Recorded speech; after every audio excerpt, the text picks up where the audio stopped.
अब आप ये भी सोच रहे होंगे कि जनधन खाते खुलवाने का आखिर फायदा क्या है। दरअसल जो बेनिफिट्स आपके इस अकाउंट में खुलवाने में मिलते हैं वो शायद ही किसी दूसरे अकाउंट को खुलवाने में मिलते हो।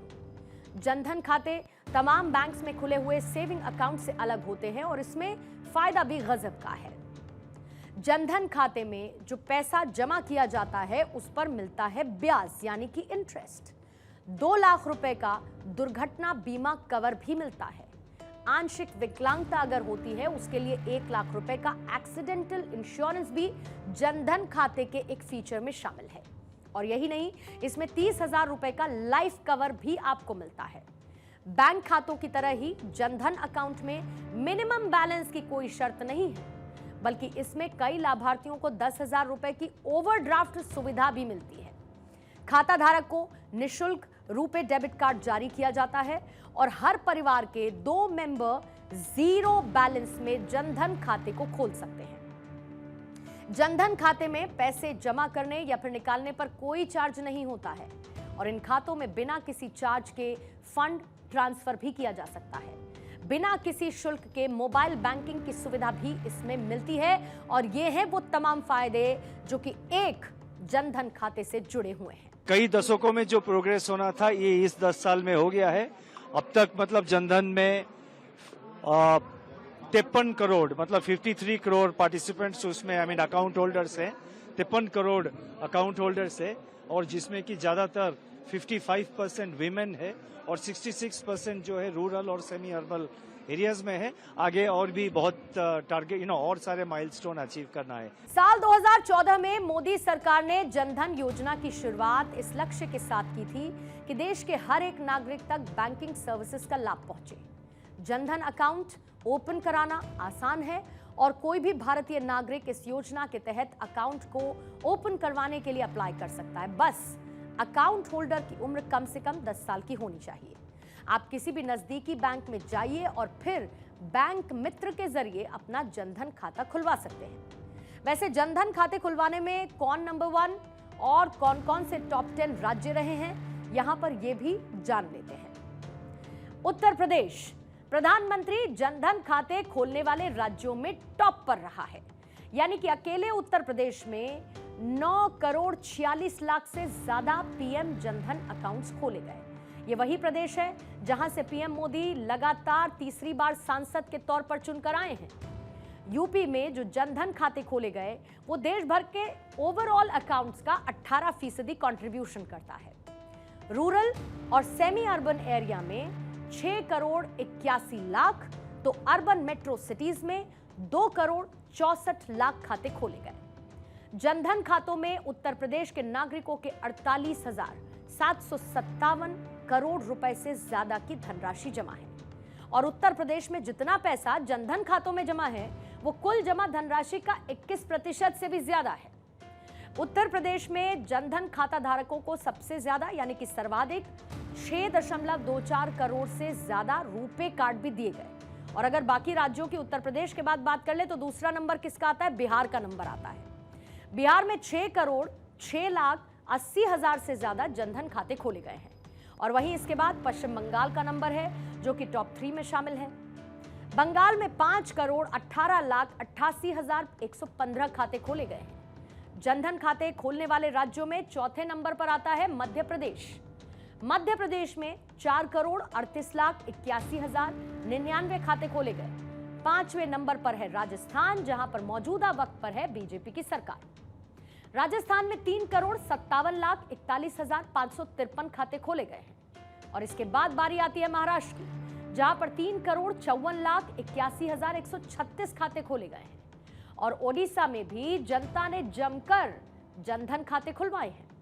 ओडिशा में 2 करोड़ 19 लाख 54 हजार 863 जनधन अकाउंट्स पिछले 10 साल में खोले गए हैं। फाइनेंशियल इंक्लूजन को तो हम नेक्स्ट लेवल पर ले गए हैं।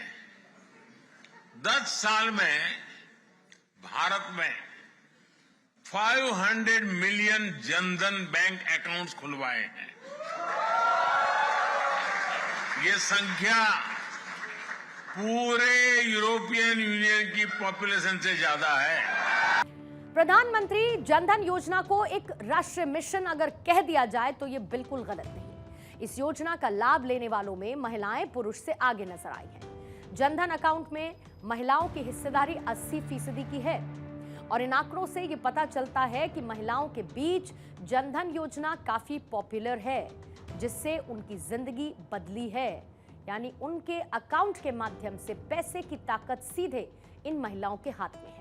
अब जब से मोदी जी आए हैं, ये बिचौलिया वाला जो है सिस्टम खत्म हो चुका है।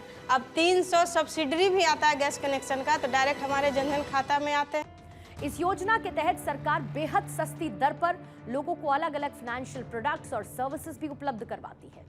और इतना ही नहीं, जनधन खाता धारकों को स्कॉलरशिप, सब्सिडी, पेंशन और कोविड राहत फंड, डायरेक्ट बेनिफिट ट्रांसफर यानी कि डीबीटी के जरिए सीधे इनके बैंक खातों में मिलता है।